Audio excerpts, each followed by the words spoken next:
All right, so good afternoon, everyone. Thank you for joining the Parent Academy Power Hour, the ABCs of Financial Literacy.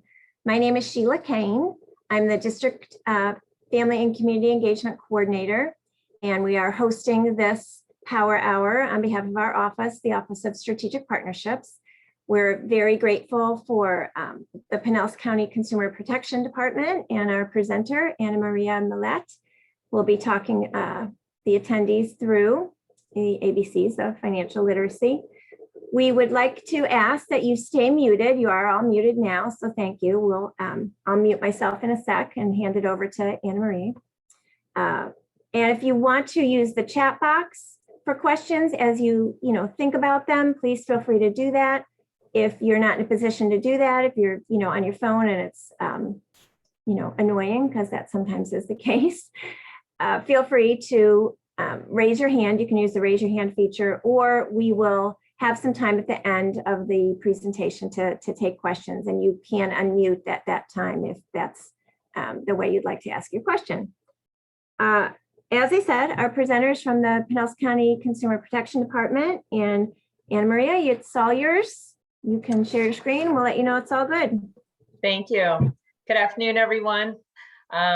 I appreciate you having me here today. My name is Anna Marie Millette. I'm with Pinellas County Consumer Protection, and we're going to talk about financial literacy, building better credit, just some quick tips on how to get started. So let me share my screen and we can take a look and see what we got here.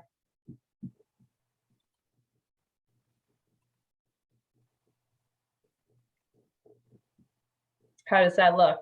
That looks great. Okay.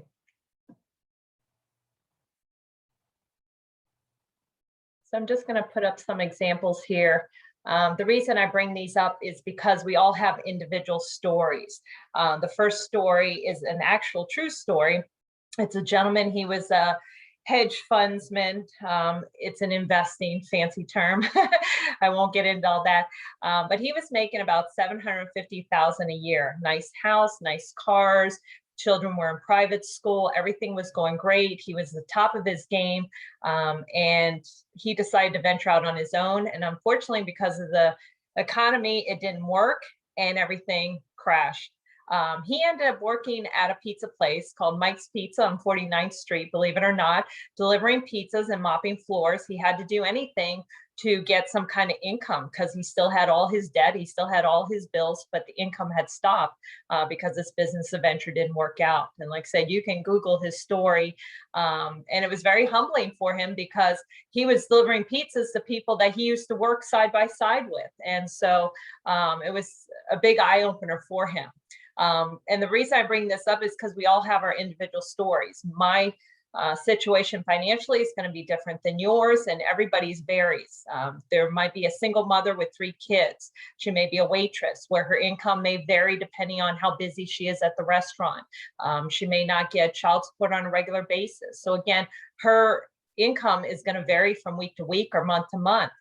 You can have a married couple, maybe they have a baby, they're school teachers, they each have car payments, they have student loans, right to an 80-year-old woman who has a fixed income. She has $750 a month, and that's everything for medical, for food. So again, whatever your situation is, it's going to be unique to you, but we all are in some situation. So don't be embarrassed by it. Let me tell you a little bit about mine. So I came from a 1-income family. My dad was the only one who worked. My mom was staying home with the kids. There was 4 of us. So, I mean, that was several years ago. I won't tell you my age, wink, wink. But again, it was tight money. We never discussed about bills. That was always the adults' business. You heard rumors here and there, or little whispers that maybe some of the bills needed to be paid a little quicker than they were. But we always had food, we always had clothes, nothing designer or fancy, but we never discussed. I knew we had a house. I didn't know how it was paid. I don't know how much my dad made. I don't know what the bills were. I don't know what we owed on it. If we had car payments, none of that, because it just wasn't discussed at home. When I was in fifth grade, I learned to write a check in school. They gave you a fake check and you learned to fill it out. And that was the extent of my financial literacy. That's all I learned. Dad gave us some financial advice. He said money doesn't grow on trees. So every time one of the kids asked for something, he'd say money doesn't grow on trees. And trust me, we checked every day to see if there was any on the trees outside. He said he's not made of money. That was another one. And if we spent too long in the shower, he would always say, this is not Niagara Falls. So those were our education on financial literacy. When I went to college, I was on campus, very excited. I was an adult. I could do what I wanted. And one of the things was they had a kiosk set up and they were offering free t-shirts. Well, I was a poor college student, so of course I wanted a free t-shirt. And all you had to do was fill out an application for a credit card. I thought, man, this is my lucky day. I get a free credit card and I get a free t-shirt. So I was very excited about that. And I fill it out. And I was even more excited when I got the credit card. I thought, this is great. And I just charred and charred and charred. And I'm wearing my free t-shirt and I couldn't be prouder. And let me just show you, this was a very expensive lesson. So I had a $500 credit limit on the credit card. And I ran it up to about $485, about. My interest rate was about 29%. Of course, I didn't understand any of this. All I knew was that it was $25 a month I had to pay. I can afford that. That's easy. So here I have a credit card and I can afford it. So not to get too technical on you with all the math, but the principal is the $485, the amount that I owe for my purchases. And out of my $25, about $13 of it was going towards the principal. The rest was interest. That's the money the bank is making for lending me the money. So to pay it off, I had to pay about $177 in interest. And it's going to take me about 2.3 years. That's if I stop using the credit card altogether. And once I kind of figured out, okay, I'm not really sure what I'm doing with credit because I didn't really have financial literacy growing up or have any background in that. If you figure it out, the $485 with the interest, that free t-shirt cost me $662.44. I can assure you it's not worth that. And it didn't look like a $600 shirt. I used to carry it around when I would go to schools to show the kids the actual shirt, but it got too tatted. So I had to throw it out. But again, that was my first real life lesson in finances. I since learned I can't do that. I have to manage. Do I still have credit card debt? Yes, but I'm managing it. I'm learning to pay it off. So again, everybody has their own individual unique story. Debt and credit is very stressful. If you have it and every month you're learning or trying to pay it off and manage it, it's very stressful. But it doesn't have to be a hopeless situation. It's what your situation is right now. And hopefully after today's presentation, it'll be the first step to taking care of that and building towards better credit. Every day as a consumer, you have choices on spending, what you buy, when you buy it, what you're going to buy, how much you're going to spend on it. So those are your choices. And that all factors into, building better credit in our debt. The key to managing your finances and your money is what you earn and what you spend, that fine balance between the two. And we'll talk about that a little more in a second. Many people have no idea where their money is, and as a result, they struggle to set goals and to reach those goals. Even the stimulus checks. We were talking earlier about the pandemic and how there's people, I was reassigned to a program to help with financial assistance. So people that were struggling because of the pandemic to pay their rent, their electric and other bills could qualify for financial assistance. And so I just assumed it would be people that were struggling all along. But to my surprise, there was a lot of people that were making very good money, that had steady incomes, that were keeping up with their bills, that were always on time with their payments. But when the pandemic happened, that all ended basically overnight. And a lot of times it was their job. If they worked in restaurants, restaurants closed down. If they were in wedding industries, there was no more weddings. If they were in sports events, all those and everybody affected by it. It could be the vendors selling hot dogs at the stadium, valet parking, all those industries just kind of shut down overnight, and that affected all these people. So again, we all have our individual stories, and sometimes it's no fault of our own. We're put in these situations and we got to figure out how to get out. It was also an eye opener, because if you didn't have some savings or something saved up to kind of get you out of it or buy some time, your situation is going to be a little more drastic than someone else's. So again, now's the time to plan and to save and prepare, because you never know what could happen.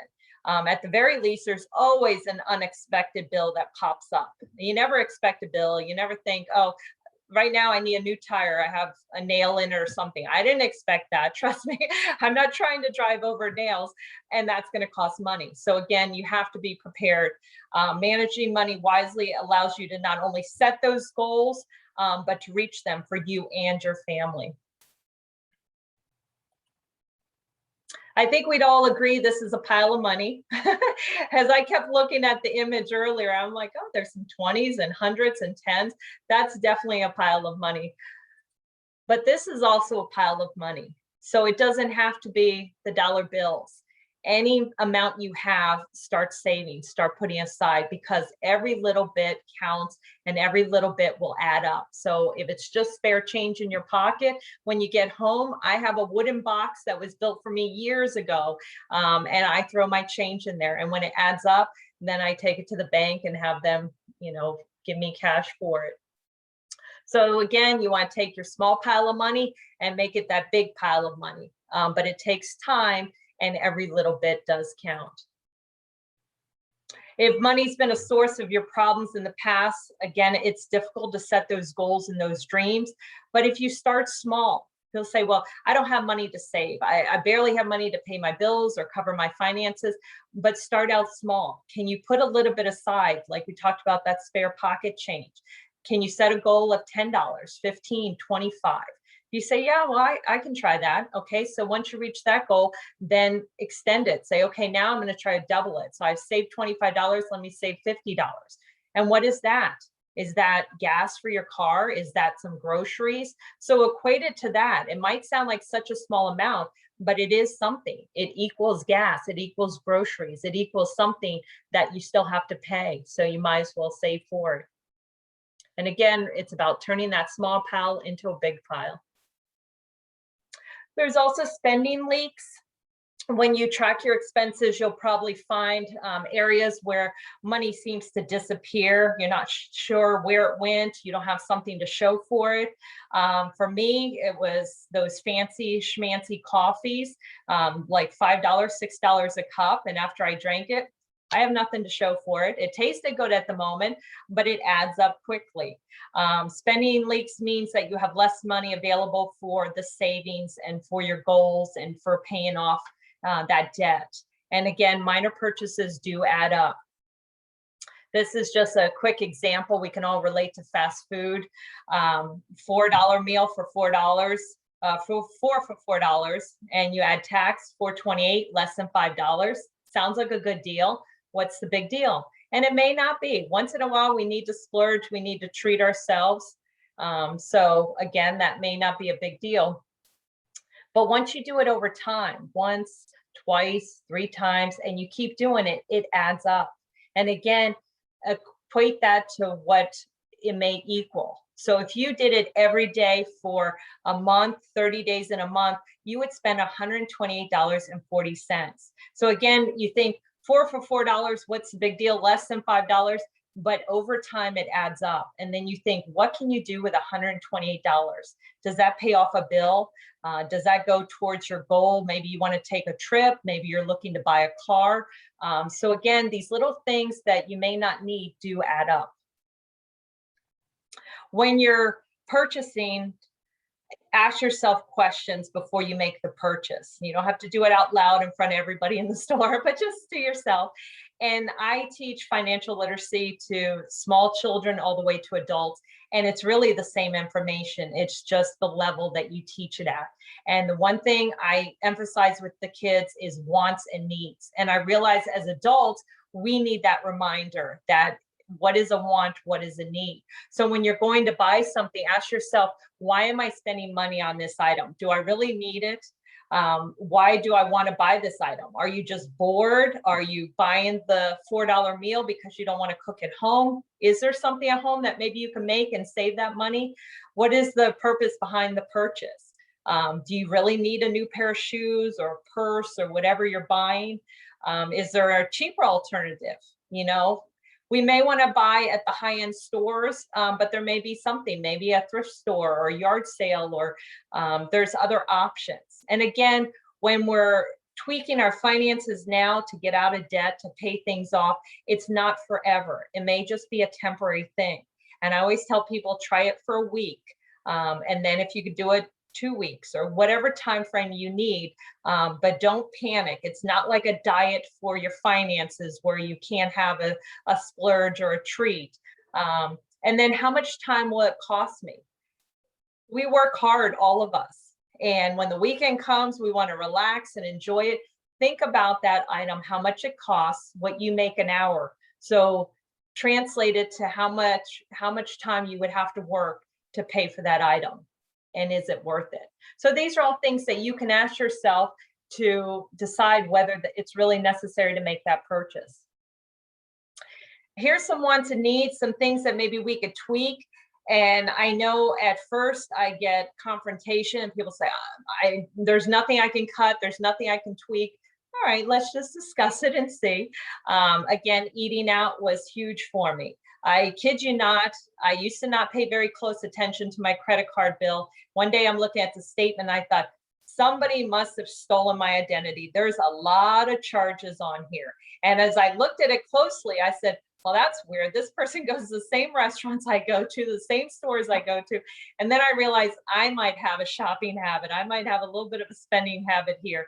And I realized for me, it wasn't worth it.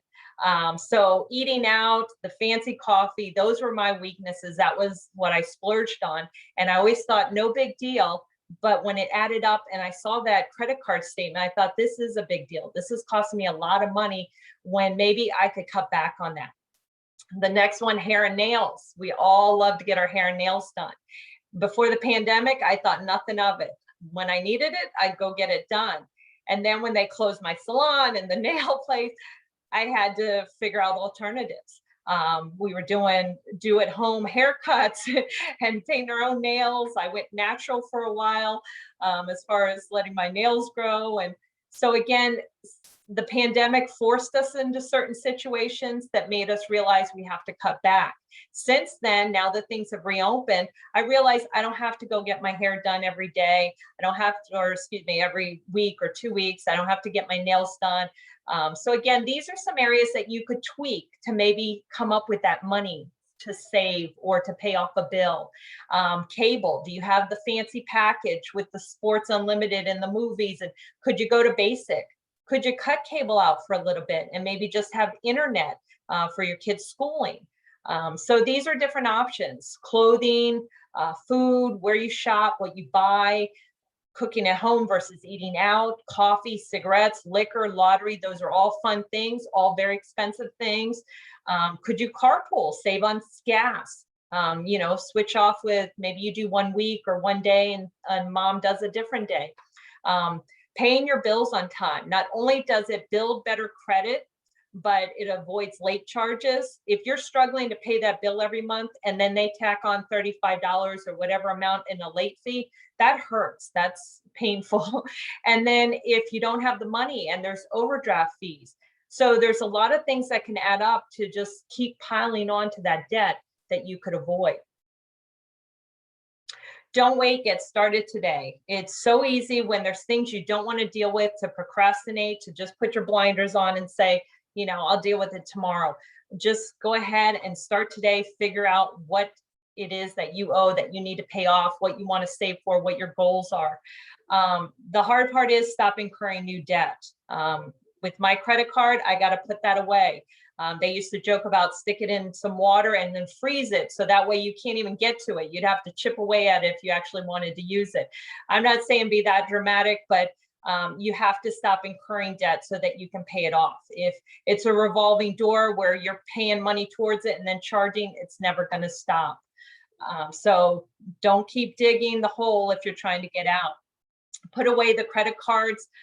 Try to live on cash. Years ago, our parents used to do the envelope method. I don't know if any of you remember that. And whatever the bills were, they would get an envelope and they'd write on the front of it, rent or mortgage, electric, and that amount of money would go into the envelope. There was no sneaking out. There was no taking that money and moving it to someone. You had that envelope. So when the landlord came around, you gave him the rent money. If you went to pay the electric bill, you gave the rent envelope or the electric envelope. And it was money designated for those specific bills.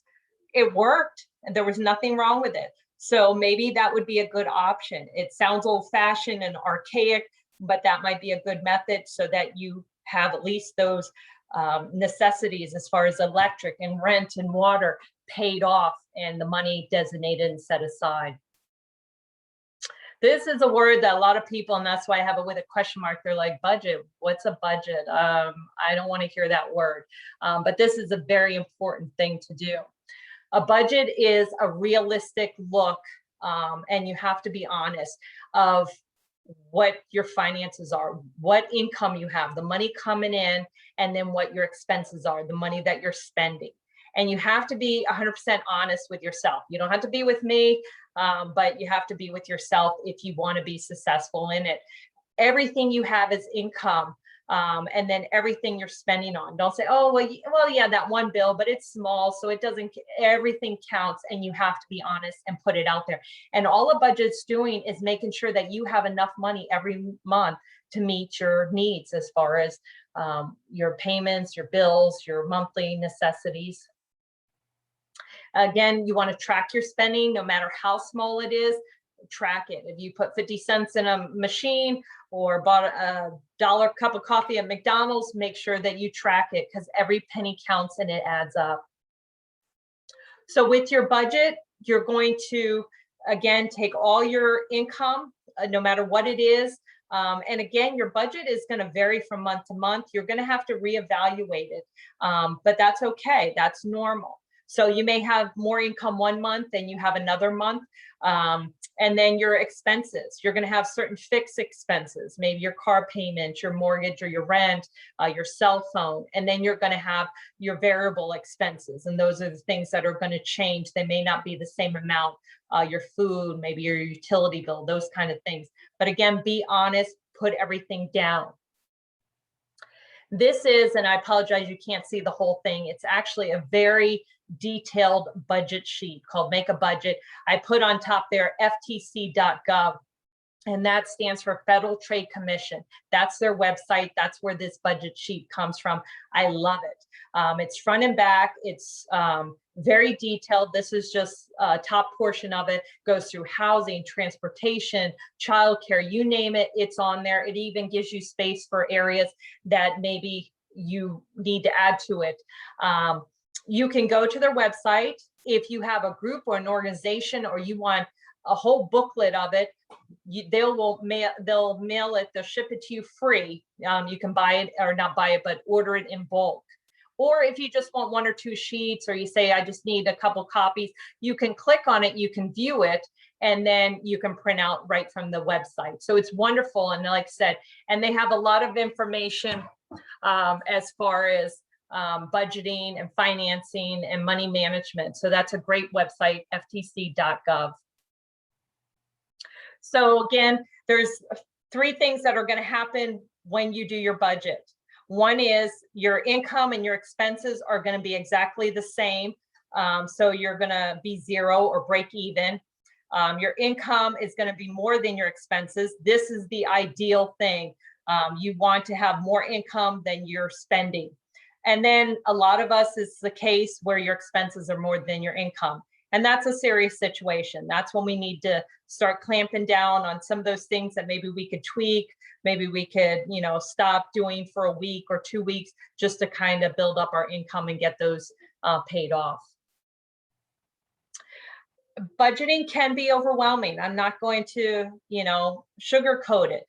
especially if you've been dealing with debt for a while. Again, nobody wants to face it. Nobody wants to deal with it. It's not a happy thing. But the feeling of paying off a bill, not having that monthly obligation, even if it's just one bill to pay off your car, that feeling of satisfaction and that freedom is well worth it. So again, invest the time to do it so that you can get that freedom. And it opens up a lot of options for you. When you have bad credit, it limits you to certain things. And we'll talk about that more later. The better credit, the more banks are going to give you a loan. They're going to, you can purchase a car at different places. So it gives you a lot more freedom and options, and that's what you want. It's an ongoing process. Again, you may figure out your budget for, let's say, starting in August, and you say, okay, I'm all set. This is going to work out. I have everything planned. And then there's that unexpected bill. It like throws a wrench into your plan. Don't get discouraged. Just reevaluate it. Okay, now we got to budget that. We got to factor that into it. Maybe we have to, maybe we don't get our nails done, or maybe we don't go out to dinner this month. There's a commercial for one of the money lending companies, and it shows the couple sitting out to dinner. And I'm thinking, well, if you're discussing your finances and how you're having trouble paying your bills, maybe not going out to dinner would be something that we would eliminate there. So I just find it kind of comical. But again, sometimes we have to just sacrifice those things so that we can make these payments and get ourselves out of the debt. Be realistic about your payments, not just with yourself and your budget, but if you're in the situation where debt collectors may be trying to put you on a payment plan, they're going to be kind of aggressive. They're going to want to do it their way. If you can't make those payments, don't agree with them that you're going to make it. It's going to make a bad situation worse. So if you can't commit to it, but whatever you can pay, if you know you owe it, try to pay whatever you can. It's called good faith payments. So whether you owe your cousin money or you owe a company money, just try to pay what you can to show good faith and catch up on that debt. And again, if you didn't meet your budget, don't get discouraged. Just reevaluate it. Credit is a tool. We're judged on it, and we'll talk about credit reports, credit history, credit scores, but you need it to conduct your financial life. Years ago, I used to have a friend that worked for a rental car company, and I would literally just go down there, give him $300, and he would rent me a car. Nowadays, you can't rent a car without a credit card. I don't think you can book a hotel room, buy airline tickets. There's a lot of things that you need to have credit cards for. But you don't have to go crazy or wild with it, but it is advisable to have a credit card, start establishing credit if you don't. If you have teenagers that are interested or young adults that are interested in starting to establish credit, kind of guide them. Okay, let's get you a first credit card. Let's put a credit limit on it. And let's look at some of the purchases you're making. Let's look at how you're going to pay it off. Do you have a job? How do you plan to pay these purchases? Because just like me growing up, I don't know, things just got paid. Mom and dad, we asked for money and then things happen, but we never knew that in between part. So it's very important to teach your kids about finances. Maybe you don't want to share everything about your finances with them, but if they have an allowance, teach them, okay, you're earning money, you work, you get money, how you're going to pay things or buy things. And it's going to go far if you start with them young. And I'll tell you about some videos at the end of the presentation too, that will be helpful for students. If you don't have a credit card, maybe you don't have credit established yet, like we talked about the young adults, or you've had bad credit, you can contact your bank or your financial institution about what's called a secured credit card. And you give a deposit, a certain amount of money, and then they give you the card and you charge based on that amount of money that you gave as a deposit. So it's to help you build credit until you can get a regular or unsecured credit card. And then once you're done with the secured card, you do get the deposit back, but it will teach you how to manage and how to use credit in an easy, safe way. Establishing your credit worthiness, especially as a young person, will open doors to the future. As I mentioned earlier, your options get limited the worse credit or with bad credit. You see different places say no credit, bad credit, no problem. They may sell you a car or whatever it is that they're offering, but it's going to be at a high interest rate.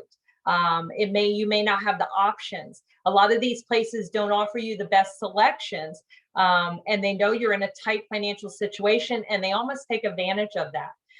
So again, by having good credit and establishing credit, you're going to open up more options as far as what's available to you. Positive credit history, not just a lender, not just a bank, but employers sometimes look at your credit history. Landlords will look at your credit history. Do you have, foreclosures? Do you pay your bills on time? Schools for students will look at sometimes your credit history. So again, unfortunately, we're evaluated in this way in a lot of aspects of life. So it's very important to keep good credit and pay bills on time and establish that. As mentioned before, and it says bad credit will limit options. You need to select credit wisely. Just like any other product or service, there's different credit cards. They offer different things. Be sure you understand interest rates and fees. If you go to your local bank, or even if you don't have a bank, just stop into one. You can sit down with one of the representatives and they can explain some of this information to you. If I know a lot of people go for credit cards based on what it offers. Oh, I get free miles. But if you can't afford to take a trip, or there's blackout dates, or it may not be worth it for getting free miles on a credit card. Or if it offers cash back, if there's an annual fee that's very high, then it may not be an even exchange or worth it. So again, take the time to research and look into credit cards and what products are offered as far as credit before you jump into it. You may also get a lot of mail solicitations offering you credit cards, and you think, great, let me just sign up.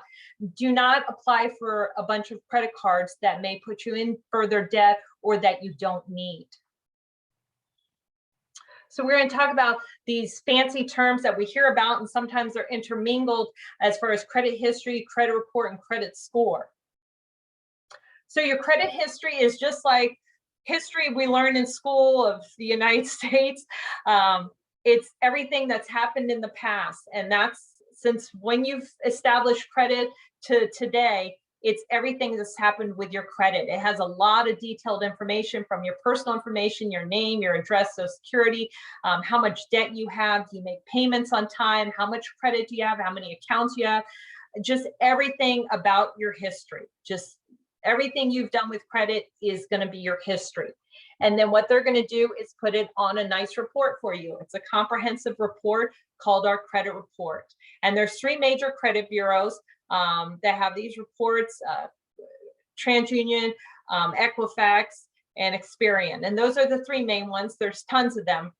And the reason I point them out is because where do you get your credit report? How do you get a copy of it? We'll talk about that in a minute.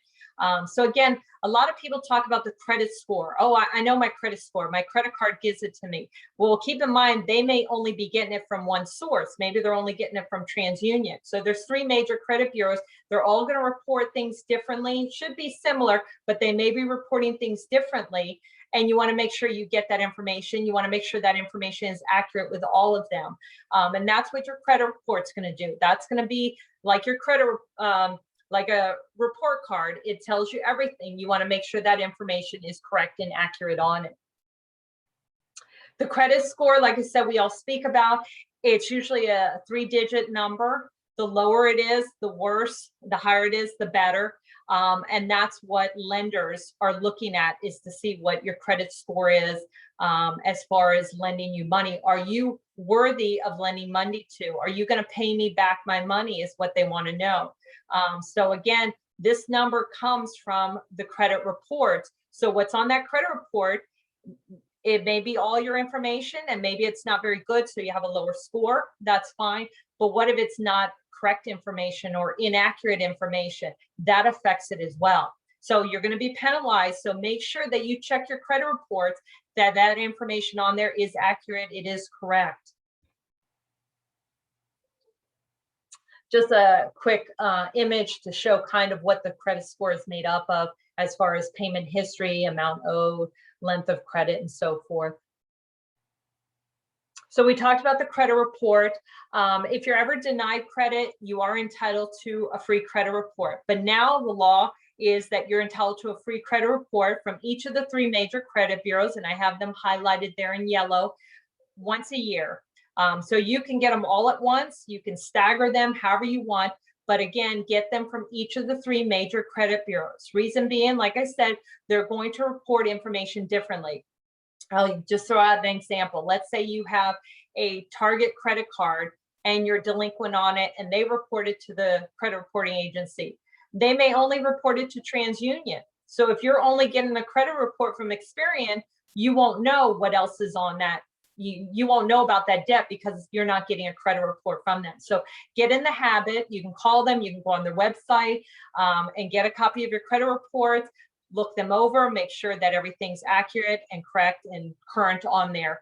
And that's what's going to help, build your score as well, by having that information that's on there being accurate. As I mentioned earlier, if you're turned down from credit, you are entitled to a credit report. Usually you'll get a letter saying why you were denied credit. As I mentioned earlier, I said the website Federal Trade Commission, ftc.gov, capital F, capital T, capital C.gov. Wealth of information. If you say, well, I'm not even sure how to get started. If there's something wrong on my credit report and I want to dispute it, how do I do that? That information is on that website. They have a lot of good information.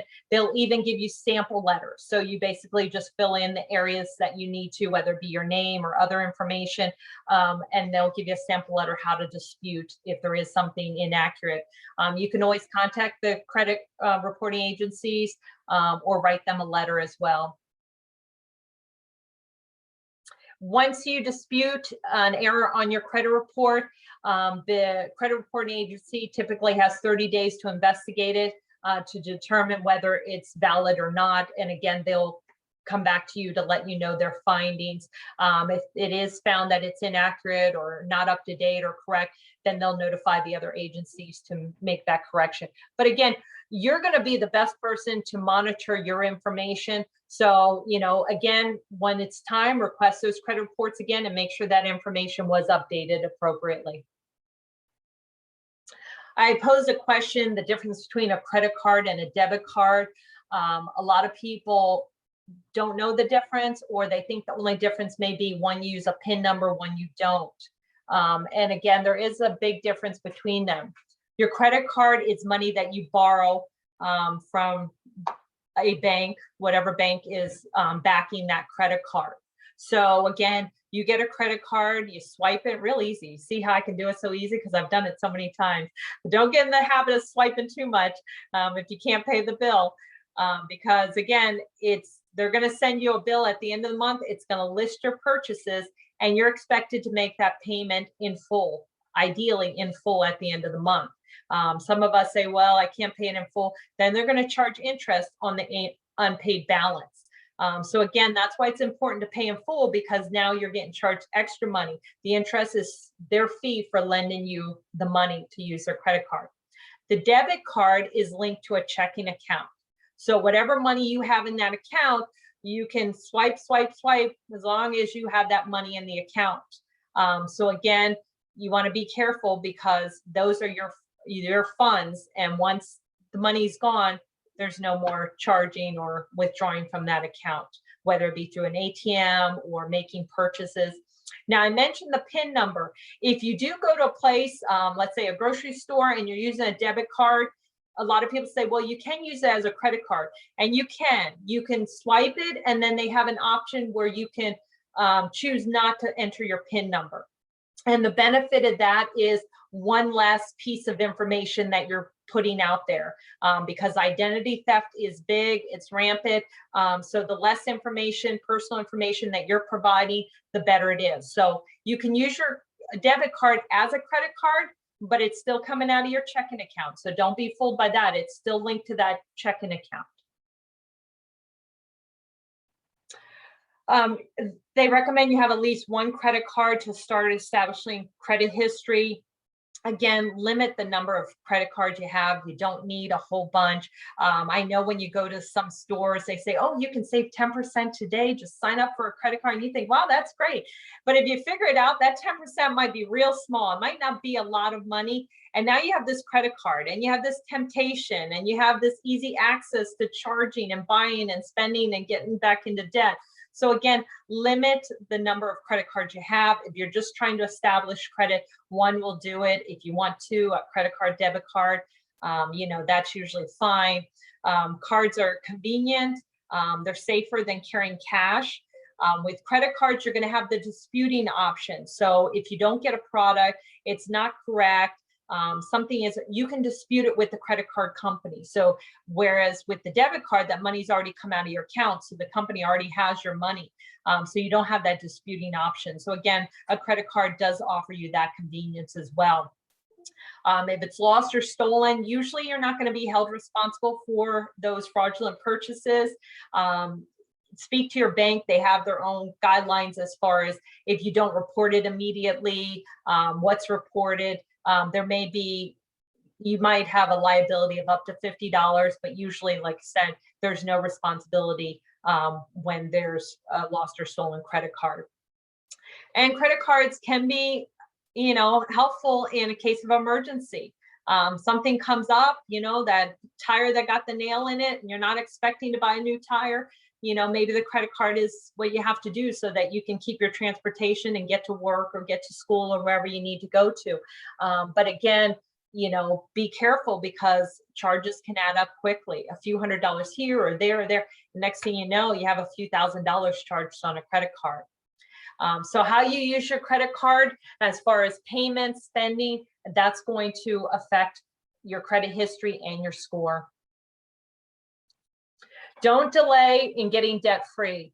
Again, nobody wants to deal with it. It's like doing dishes. It's not exciting, but it is exciting when it gets paid off and when you're debt free and when you don't owe anymore and you have that free money. And I say free money as far as it's there and it's available for you to enjoy, whether it's taking that trip or buying that car you wanted or whatever your big purchase or your goal is. Cut those expenses, the spending leaks we talked about, where we don't know where the money's gone. We spent it on something, but we have nothing to show for it. Increase your income. Maybe you have to take a couple extra shifts at work. Some people get another job or what they call side hustle. If you are a big spender or shopper, I should say, look in your closet. I hear so many, especially ladies, say, oh, I have clothes with tags still on it in the closet. Get those out of there if you're not wearing them and go sell them. Have a yard sale, get the neighbors together, make it a fun weekend event, and recoup some of that money. Or if it's still new enough, get those receipts, return it to the store if you're not going to use it, you haven't used it. So again, there's different ways to kind of get some extra income there. We talked about opting out of credit cards. If you have your credit cards, you're set on them, don't start ordering new ones or applying for new credit cards. Then with your debt, you say, okay, well, how am I going to get out of debt? And this is a method I heard of. I like it. It's worked for me. So again, and if you started and you kind of veer off path, don't worry, just reevaluate and get back on path. But it's called the Snowball method. I don't know if any of you have heard of it. And basically you're taking money and you're throwing it at your debt. And that sounds easier than it is, but making snowballs when I was a kid was fun. So I figured, well, why not throwing it at debt? That should be fun too. So what you do, again, being very honest, you're going to list all your debts, your smallest to your largest. Don't worry about what the interest rate is. So let's say you have a debt that's $500, then your next debt is $1,000. You're going to start with the $500 one. All your debts, all your credit cards, you're going to pay the minimum payment. Don't stop making payments. If you get involved in some kind of company or credit repair and they tell you just stop making payments on your credit cards, don't talk to your creditors, that is bad, bad, bad advice. You should run away from those people. That is not good advice. It's going to hurt you more than help you. And we'll talk about that in just a little bit. But again, continue to make your minimum payments. You're not paying it off, but you're paying what is the minimum amount. And then you're going to put a little bit extra towards this small debt, the $500 one. And you're going to keep paying it, the minimum payment with a little bit extra until you pay it off. So you're taking that money, you're throwing it at it like it's a snowball. And then once it's paid off, you take that amount and you apply it to the next debt. And it's going to take time. This is not overnight. You didn't get into debt overnight. You're not going to get out of debt overnight. Again, these, people that think they can save you from credit and they have a magic wand and they say, I can take away your debt and I can take all the, it's not going to happen. That's not true. They're telling you what you want to hear and what we all want to hear, but it's not true. It takes time and it takes money and patience to get out of debt. Just like we got in debt, we probably got into it quicker and easier, but take your time. So again, that's what you're going to do. You pay off the smallest, then on that amount that you were putting towards that debt, take it and apply it to the next one, still continuing to pay the minimum payment on all the others. And little by little, you'll get out of debt. Only you can repair bad credit, paying your debts and being current and on time with your bills. So again, these individuals or companies that have this secret or this magic way to get you out of debt, it's just smoke. It's not true. It's not. So don't fall for it. A lot of times it leads to scam. When you're in a bad situation, whether it's financially or other, there's people that are targeting you. You say, well, I got bad credit. I don't have a lot of money. Why would they target me? They will target anybody. If you have $5 and that $5, once it's gone, if somebody took it from you, it would shut off your electric. It would, put you homeless. It would take your last meal away. They will do it. There are bad people out there, and unfortunately, they run scams. So be aware of what some of these are. You see these signs on the side of the road. Again, any advertisement on the side of the road from this credit repair, delete all negative items. First of all, it's not true. Second of all, you don't even know who this is. There's no company name. Legitimate companies don't advertise on the side of the road like this. So again, you may be driving and stressing and thinking about, that bill you got to pay, the debt you have, and all of a sudden you see this sign. This is not, a sign from heaven, or it's not the answer to it. It's going to put you in a worse situation than you already are. So again, don't fall for those. A lot of these debt relief or credit repair companies want you to pay their fee before they're even going to help you. As I mentioned earlier, they're going to advise you, don't talk to your creditors. We're going to take care of it. Don't pay any money. Just stop making payments, because the further delinquent you are, the better it is. That's not true. That's the worst. Your creditors, if they know you're having a situation, they may work with you depending on what the situation is. They may be able to, do a forbearance or put you on a payment plan or something. So ignoring it, not paying it is not going to help you. Again, they're going to charge you some kind of fee for their services. And I've often seen where they want their fee ahead of time. Well, if you can pay them $200, $2,000, whatever their fee is, why couldn't you just take that money and put it towards your debt? You're having to save that money to pay them to do a service that they may or may not offer you.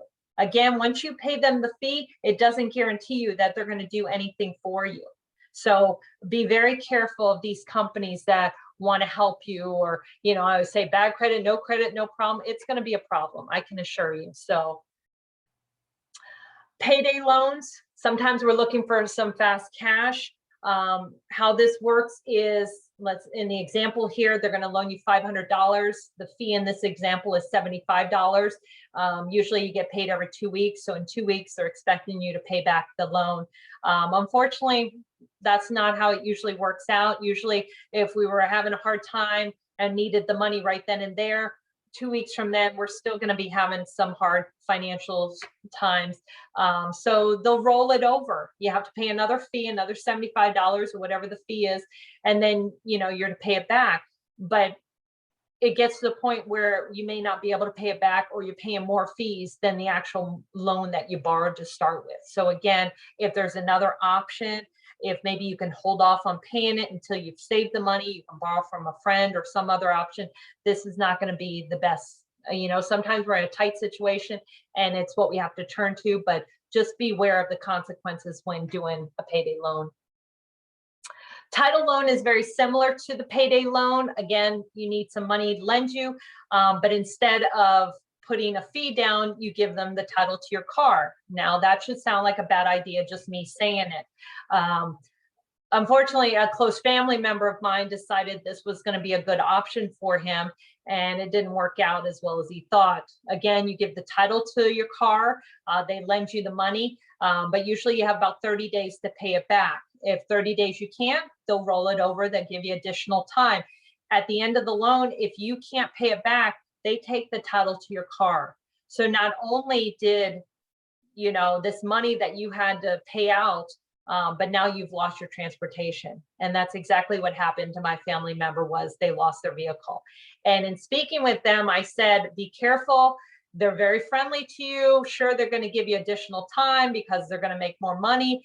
And he almost felt like they were their friends. Oh no, they call me by my first name. They're very friendly. And he ended up losing his vehicle at the end of the transaction because he couldn't pay it back. So be very careful with these quick ways to get money. This is just showing you the breakdown if they're charging you 25% on $1,000. But like I said, ultimately at the end, if you can't pay it back, then they're going to take the vehicle. Job scams. We talked about the pandemic. Some people overnight were looking for employment anywhere, anyhow. So then scammers came out and said, hey, you need work? We got a job for you. Sometimes they may charge you. You just need to buy training materials, or maybe you have to buy a uniform. Again, anytime somebody's asking you to put money out up front, that should be a red flag, just to take a minute to think about it and say, let me just look into this and make sure it's legitimate before I give you money.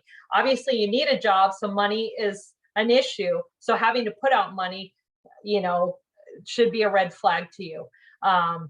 And oftentimes, you know, these individuals walk away with less money because they put out money, they give it to the scammer, and there is no job. And unfortunately, they'll advertise on all different types of, you know, social media or any platform. So you really have to look into things and check it out to make sure it is legitimate. Work from home. Fortunately, I do get to work remotely sometimes, but prior to that, you know, the thought of being in pajamas working from home and get paid was unheard of. A lot of times they're going to ask you to do some menial work. You know, maybe it's putting together some kind of craft. It used to be stuffing envelopes. Sometimes it's data entry. But again, you have to pay for the supplies or for a startup or something, whatever the end product is. Let's say you're making bracelets, they'll never be the quality they need. And somehow they'll say, well, no, it doesn't meet our expectations. So these work from home are often scams, and they're not what they promise. You know, they tell you no training necessary, no experience. You have to have some training, some experience for most jobs. So again, when it sounds too good to be true, it probably is. So just be cautious and really check into things, especially if they're asking you to put out money ahead of time. Buy here, pay here are usually these car dealerships. Again, sometimes we're limited where we can purchase cars. I will tell you, no matter what they tell you as far as the condition of the car, that is not the condition. If you're purchasing a car as is, that's exactly what you're purchasing, the condition it is in. If you drive off that lot and 2 blocks down the street, the engine blows up, and you go back to them and say, hey, I just bought this car and the whole engine is gone, they're going to say, you bought it as is, that's your problem. So not only did you put money out for this car that's no good, but now you have this very expensive repair. So again, you're not getting the best quality. It's going to be higher interest. But again, sometimes we're limited, but you definitely want to check out a vehicle before you make purchase. Don't just trust what they're telling you or take the salesperson's word for it. You definitely have to get it inspected and checked out prior. And again, if you're purchasing a car as is, that's exactly what you're getting. There's no warranty, there's no repairs. It doesn't matter if it was 5 minutes after the purchase or 5 months after the purchase. So please know that before you're making a car purchase. Rent to own, a lot of times it's furniture. Again, if you can just be patient, save some money and buy, you're going to save a lot more money. These are very high interest, and you're renting it. You're not buying it. I mean, at the end, that's the idea. But if you fail on the payments, if you miss a payment, they will repo the furniture just like they repossess a car. So don't be concerned if you bought a place or you're renting a place and now you say, oh, I have to have it fully furnished. If you can't afford it, don't worry about how it looks not having furniture in your place, because it's going to look worse if somebody has to repossess that furniture. So again, know what you're getting into. When it's real quick and easy, sometimes there's a catch to it. And identity theft, we talked a little bit earlier. Anytime you're giving your personal financial information, somebody's asking for it, question it. It's your information. Make sure who you're giving it to, for what purpose, and how it's going to be used. I always say, you know, your information is the same as money. If you're walking down the street and somebody came up to you and said, hey, give me $100, you'd say, well, wait a minute, who are you? What do you want the money for? Do the same when somebody's asking you, maybe not as rude, but asking for your personal information, especially if it's unsolicited. You did not prompt the email. It just came out of the blue, the email, the phone call. You get a phone call claiming to be whoever they say they are. So again, anytime somebody's asking for personal or financial information, know who you're dealing with, why you're giving it, and how it's going to be used. Just some quick tips to wrap up. Be patient. It does take time. Like I said, we didn't get in debt overnight. Make sure you're getting in the habit of requesting and getting your free credit reports. Dispute any errors on your credit reports. Stop spending. I know it's easier said than done. Don't open new credit when you're trying to build new credit or to try to get out of debt. Pay off one credit card at a time. If you can pay more than one, that's great, but usually that's all we can manage. Contact your creditors, see what they can do for you. Maybe they can delay some payments, put you on a payment plan. Be careful who's checking your credit or pulling your credit. Keep in mind, I'll give you an example of car dealership. There's tons, just US 19 alone. If you went to every car dealership and they say, hey, let's check your credit and see, you know, what car we can put you into. And you say, okay, and then you leave there, you have no intention of buying a car. You go to the next dealership, they check your credit. The credit reporting agencies see that somebody's been checking your credit, but no purchases have been made. So they assume that's because you didn't qualify, and that goes negative against your credit. So again, be careful who's checking it, who's pulling it. Again, a hard lesson that I learned when I was younger too.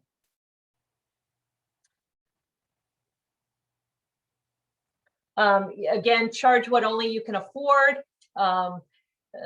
Pay your credit card in full. Again, sometimes easier said than done, but pay that monthly credit card bill at the end of the month. Only carry a balance. Pay the minimum on them as quickly as possible. Make all your payments on time. Everything I've researched, everybody I've talked to, they say that's the number one thing, is make your payments on time. That's going to help your credit the best. If you're not paying in full, you have, you know, multiple credit cards, as long as you're making those payments on time, that's going to be your number one thing to building better credit. And we talked about who's pulling credit reports.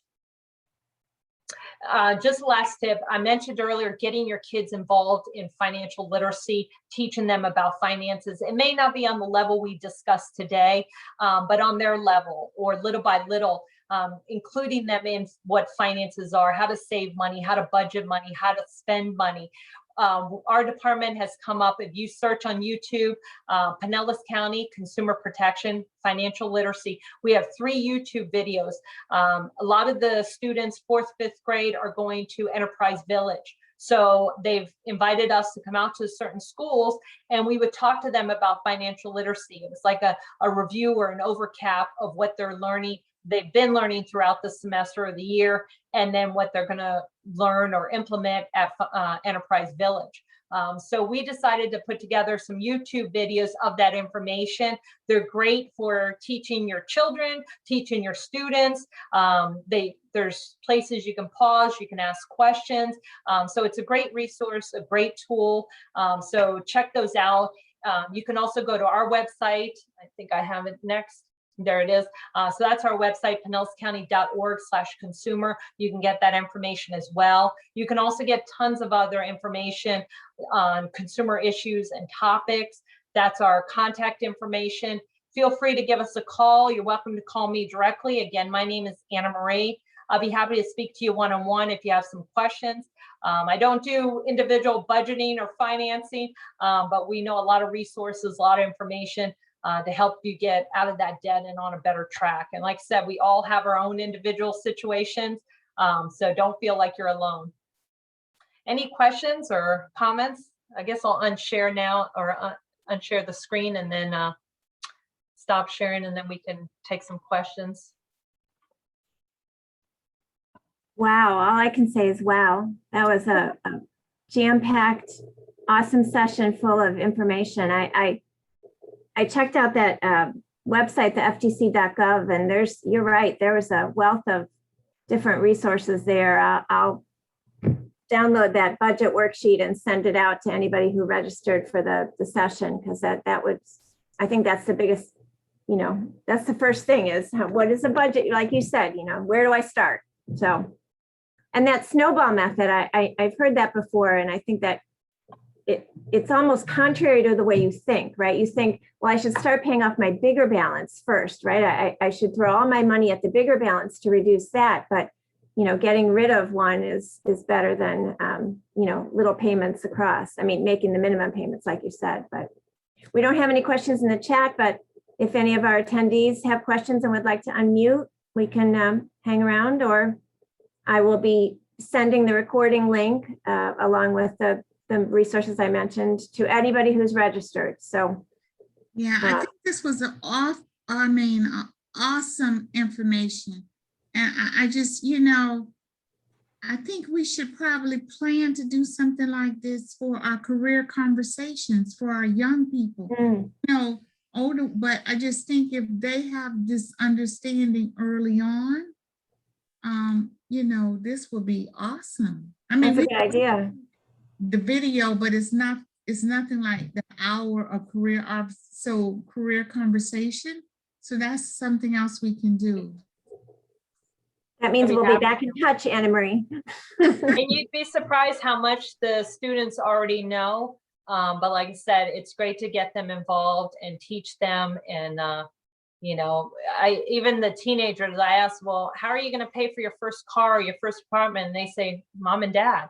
And I thought, oh, you're going to be surprised.